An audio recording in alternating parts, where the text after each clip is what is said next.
Assalamualaikum semuanya. Bertemu lagi di channel Mendadak Daring. Kali ini kita akan membahas tentang uji hipotesis perbedaan dua min. Sebelumnya perkenalan dulu nih.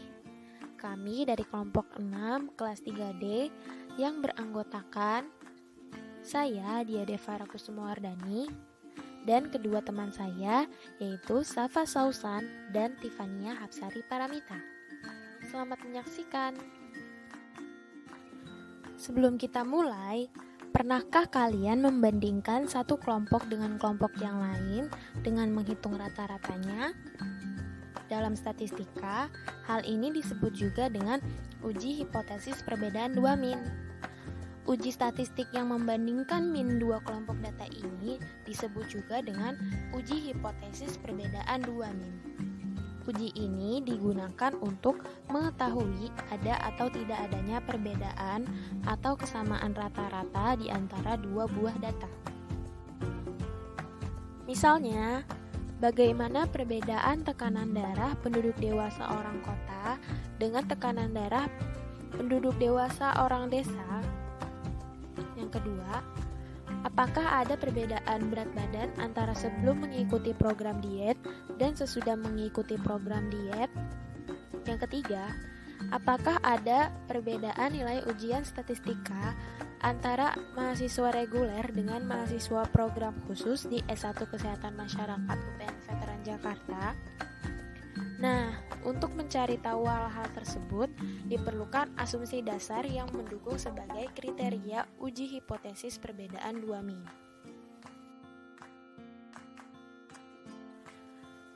Selanjutnya, saya akan menjelaskan bagaimana sih asumsi dasar atau syarat dalam melakukan uji hipotesis perbedaan dua min. Jadi, syarat-syarat untuk melakukan uji hipotesis perbedaan dua min adalah yang pertama, data berdistribusi normal. Yang kedua, data dipilih secara acak. Yang ketiga, data yang digunakan merupakan data numerik atau skala dan interval. Nah, setelah kita mendapatkan asumsi dasar atau syarat, kita perlu memperhatikan bahwa kedua kelompok data tersebut berasal dari jenis uji yang mana. Oleh karena itu, simak penjelasan slide setelah ini. Selanjutnya saya akan menjelaskan jenis uji beda dua min independen. Uji beda dua min independen dilakukan apabila kedua kelompok data berasal dari populasi atau sampel yang berbeda. Contohnya seperti membandingkan nilai tekanan darah mahasiswa, Fikes Prodi Kesehatan Masyarakat, dan Prodi Gizi. Kemudian, untuk melihat perbedaan variasi antara kedua kelompok data dapat dilakukan uji homogenitas varian. Bentuk varian kedua kelompok data akan berpengaruh pada nilai standar error. Maka apabila varian kedua kelompok data ini berbeda, maka rumus pengujiannya juga berbeda.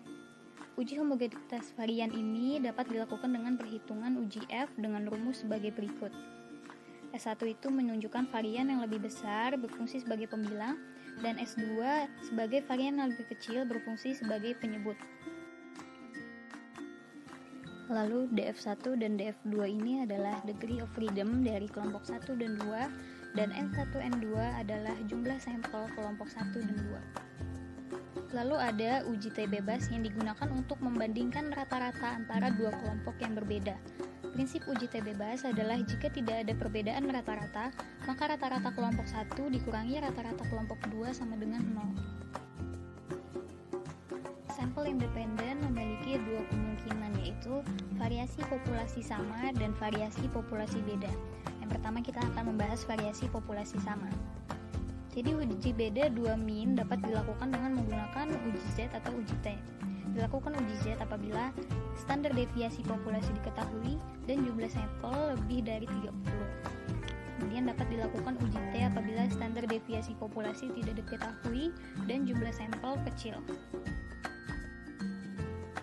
Uji beda dua min independen dengan varian populasi sama dapat dihitung dengan rumus berikut, yaitu rata-rata dari kelompok 1 atau X1 dikurang dengan rata-rata dari kelompok 2 dibagi SP akar dari 1 per N1 atau jumlah sampel kelompok 1 ditambah 1 per N2 atau jumlah sampel dari kelompok 2. Nah, SP ini bisa dicari dengan rumus berikut. Akar dari S1 atau standar deviasi dari kelompok 1 dikuadratkan dikali dengan N1 min 1 ditambah S2 kuadrat dikali N2 min 1 dibagi N1 ditambah N2 dikurang 2. Selain itu ada kaitannya juga dengan degree of freedom atau DF ini, yang rumusnya dijelaskan dengan N1 ditambah N2 dikurang 2. Selanjutnya untuk uji beda dua min independen varian populasi beda dapat diselesaikan dengan rumus berikut, yang mana X1 dan X2 adalah rata-rata dari kelompok 1 dan kelompok 2. Kemudian S1 dan S2 ini adalah standar deviasi dari kelompok 1 dan 2. Dan M1, N2 ini adalah jumlah sampel dari kelompok 1 dan kelompok 2. Nah, dan ini DF itu tadi degree of freedom. Lalu ada contoh soal uji beda dua min independen.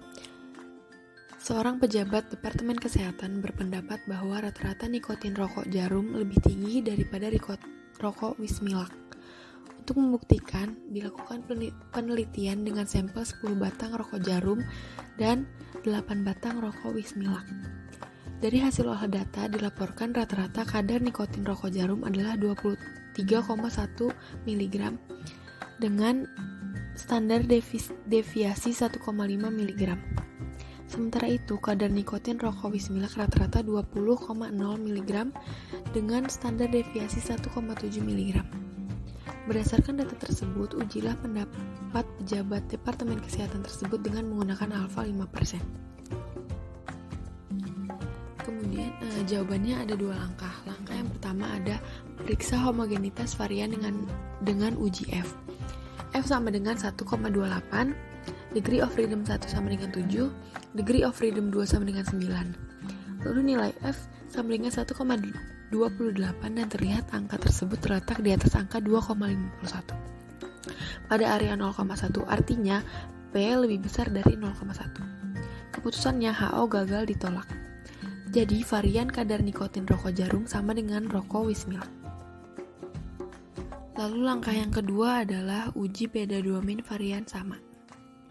SP sama dengan 1,59, T sama dengan 4,1, degree of freedom sama dengan 16, lalu terletak sebelah kanan dari nilai 2,921. Nah, nilai P lebih kecil dari 0,0005, lalu nilai P lebih kecil dari nilai alfa yaitu 0,05. HO ditolak, jadi kesimpulannya adalah secara statistik kadar nikotin rokok jarum memang lebih tinggi daripada rokok Wismilak. Selanjutnya adalah jenis uji beda dua min dependen. Uji beda dua min dependen dilakukan apabila kedua kelompok berasal dari populasi atau sampel yang sama. Contohnya, membandingkan dengan tekanan darah mahasiswa Fikes Prodi Kesehatan Masyarakat sebelum diberikan suplemen tekanan darah dan setelah diberikan suplemen tekanan darah. Jenis dari uji beda dua min dependen yang pertama adalah sampel berpasangan atau paired sample. Dapat dihitung dengan rumus sebagai berikut. Rata-rata dari nilai D dibagi standar deviasi dari nilai D per akar dari N. Kemudian degree of freedom dapat dihitung dengan N dikurang 1. Soal beda dua min dependen. Contoh soalnya adalah suatu survei eksperimen ingin mengetahui pengaruh diet terhadap penurunan berat badan. Dilakukan uji coba pada 5 orang yang berbadan gemuk dan diukur berat badannya sebelum dan sesudah diet. Hasil pengukuran sebelum diet adalah 70 kg, 80 kg, 65 kg, 90 kg, dan juga 73 kg. Lalu, hasil pengukuran setelah diet adalah 65 kg, 78 kg, 66 kg, 85 kg, dan juga 70 kg. Pertanyaannya adalah, ujilah apakah berat badan sesudah diet lebih kecil atau ringan daripada sebelum diet pada alfa 5%. Lalu, jawabannya adalah Nilai D sama dengan 5, 2, min 1, 5, dan 3. Lalu rata-rata nilai D adalah 2,8. Standar deviasi dari nilai D adalah 2,49. Lalu degree of freedom adalah 5 dikurang 1 sama dengan 4. Dan gunakan tabel T untuk konversi nilai P. HO ditolak. Jadi kesimpulannya, terbukti secara signifikan bahwa berat badan sesudah diet lebih ringan dibandingkan sebelum diet. Lalu yang kedua ada uji T berpasangan atau pair t-test. Digunakan untuk menguji perbedaan nilai rata-rata dari dua pengukuran pada orang yang sama dan pada waktu yang berbeda. Untuk kemudahan perhitungan, data ditampilkan sebagai berikut. Prosedur uji T berpasangan, H0-nya yaitu rata-rata perbedaan sama dengan 0. Untuk hipotesis alternatifnya, jika mu1 dikurang mu2 tidak sama dengan 0, artinya berbeda. Jika mu1 dikurang mu2 lebih dari 0, artinya ada penurunan. Jika mu1 dikurang mu2 kurang dari 0, artinya ada peningkatan. Kemudian untuk uji statistik digunakan pair t-test. H0 ditolak jika hipotesis alternatif atau two-tailed di mana mu1 dikurang mu2 tidak sama dengan 0 dengan nilai kritis T mutlak hitung lebih besar daripada sama dengan T table alpha per 2 dengan degree of freedom n-1 atau bisa juga ditentukan dengan nilai P-nya P value lebih kecil daripada sama dengan alpha per 2. Kemudian H0 ditolak jika hipotesis alternatif one-tailed di mana mu1 dikurang mu2 lebih dari 0 dengan nilai kritis T hitung lebih besar daripada T table atau alpha dengan degree of freedom n-1 atau bisa juga ditentukan dengan P value lebih kecil dari sama dengan alpha. Kemudian yang ketiga, H0 ditolak jika hipotesis alternatif one-tailed di mana mu1 dikurang mu2 lebih kecil daripada 0 dengan nilai kritis T hitung lebih kecil dari sama dengan T table alpha dengan degree of freedom n-1 atau bisa ditentukan juga dengan nilai P value di mana P value lebih kecil dari sama dengan alpha. Untuk contoh soal uji T berpasangan, contohnya yaitu sebuah penelitian memiliki tujuan ingin mengetahui apakah terdapat perbedaan waktu yang dibutuhkan perawat untuk memasang infus sebelum dan sesudah mengikuti pelatihan. Karena itu, peneliti mengambil sampel acak terhadap 10 orang perawat. Berikut adalah waktu yang dibutuhkan seorang perawat saat memasang sebelum dan sesudah mengikuti pelatihan. Data berikut dihitung dalam menit. Caranya yaitu kita harus menentukan hipotesis nulnya terlebih dahulu. mu1 sama dengan mu2. Untuk hipotesis alternatif, mu1 tidak sama dengan mu2. Kemudian titik kritis uji nilai T tabel pada alpha 0,05 dan degree of freedom 9 yaitu 2,26. Selisih waktu sebelum dan sesudah untuk yang pertama itu 1, yang kedua itu 2, yang ketiga itu 0, yang keempat itu 2, yang kelima itu 1, yang keenam itu 0, yang ketujuh itu 1, yang kedelapan itu 0, yang kesembilan itu 0, yang ke-10 itu 1. Kemudian rata-rata perbedaannya yaitu 8/10 atau 0,8. Kemudian untuk standar deviasinya kita langsung menghitung akar 10 dikali 106 dikurang 64 per 10 dikali 10 min 1 sama dengan 3,33. Untuk T hitungnya yaitu 0,8 per 3,33 per akar 10. Dengan T hitung hasil yaitu 0,76. Nah, nilai T hitung 0,76 ini ternyata lebih kecil daripada nilai T tabel yaitu 2,26.